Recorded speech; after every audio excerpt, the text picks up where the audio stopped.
ini saya bersama segenap Forkompinda dan pejabat-pejabat utamanya datang silaturahmi ke rumah kediaman Uskup, di mana tempat ini tempat yang selalu ramai kumpulnya para umat beragama, apalagi di hari-hari besar. Ini sebagai wujud keakraban kita, keutuhan kita. Forkompinda memberikan pencontohan ini diikuti oleh semua. Di 25 Desember ini atas nama pribadi, keluarga, juga atas nama pemerintah Provinsi Sumatera Selatan, segenap jajaran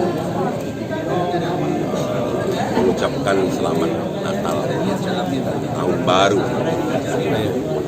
Mudah-mudahan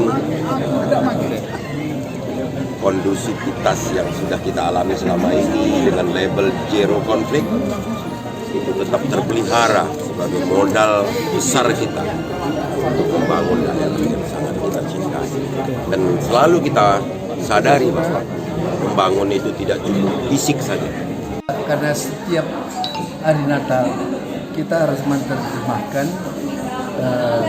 penjelmaan Tuhan dalam Yesus yang lahir menjadi manusia itu, kita menerjemahkan itu sesuai dengan kondisi yang kita hadapi. Nah, kondisi yang kita hadapi saat-saat ini, akhir-akhir ini yang sangat penting adalah persaudaraan, penghargaan terhadap manusia satu sama lain, entah apapun agamanya, perbedaannya. Karena itu Tuhan yang kami imani lahir itu sebetulnya ingin menghargai manusia. Jadi jangan manusia tidak menghargai manusia lain. Tuhan aja menghargai. Dan kita diharapkan mempunyai kepedulian terhadap sesama, terutama yang terpinggirkan, yang miskin, yang kurang diperhatikan, yang berbeda.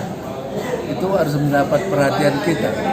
Banyak orang-orang menghadapi bencana di Indonesia. Bencana luar biasa. Orang-orang tua dan sebagainya. Dalam bencana seperti itu perlu uluran tangan.